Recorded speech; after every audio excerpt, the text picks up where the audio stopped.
Bismillahirrahmanirrahim. Assalamualaikum warahmatullahi wabarakatuh.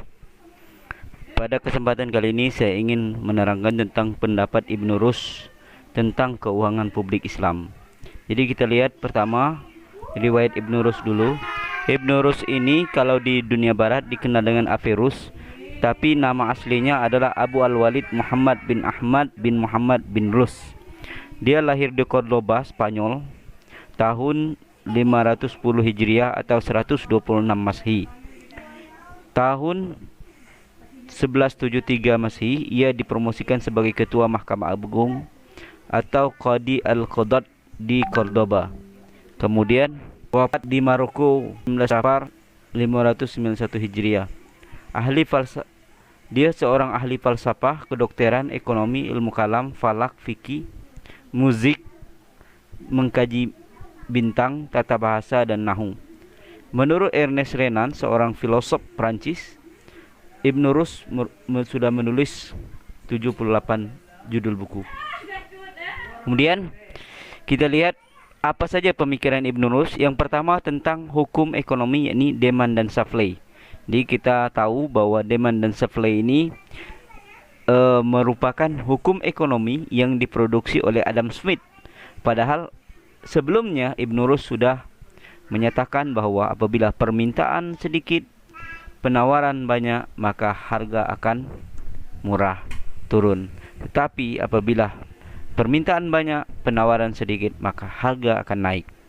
Kemudian yang kedua, pemikiran Ibnu Rus mengatakan semakin tinggi tingkatan makhluk hidup, maka semakin tinggi pula berbagai macam kegiatan termasuk konsumsi dan produksi dan pekerjaannya. Kemudian yang ketiga, Ibnu Rus mengatakan masyarakat dibagi atas dua golongan, yakni golongan elit yang terdiri dari ahli falsafah dan masyarakat awam.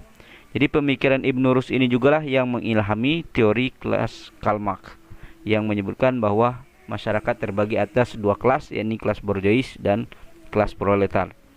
Kemudian dalam kitab Bidayat Al-Mujtahid wal Inayah Al-Mutasid, Ibnu Rus mengatakan fuqaha telah bersepakat membolehkan modal akad al-mudarabah dalam bentuk uang atau alat tukar yang di dalam ilmu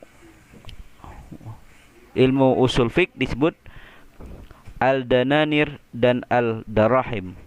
Kemudian kata Ibnu Rus lagi, dalam modal investasi barang jasa jumhur ulama tidak membolehkannya. Jadi investasi dalam bentuk barang dan jasa tidak dibolehkan oleh ulama, termasuk Ibnu Rus.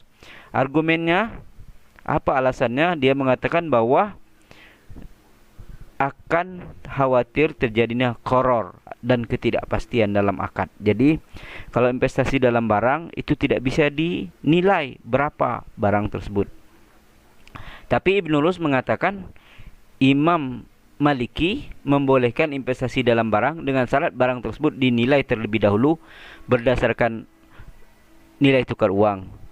Tetapi belum ditemukan di dalam fikih Maliki yang membolehkan itu. Kemudian kata Ibnu Rus lagi, keuntungan yang diperoleh dalam akad al-mudarabah dibagi antara pemilik modal dan pekerja berdasarkan persetujuan bersama dengan persentase 50-50 atau 70-30 dan seterusnya. Yang penting ada persetujuan bersama. Ini kata Ibnu Rus. Dan itulah mungkin sumbangan Ibnu Rus dalam keuangan publik Islam. Semoga bermanfaat. Lebih kurang saya mohon maaf. Allahumma muwaffiq ila aqwamit thoriq. Assalamualaikum warahmatullahi wabarakatuh.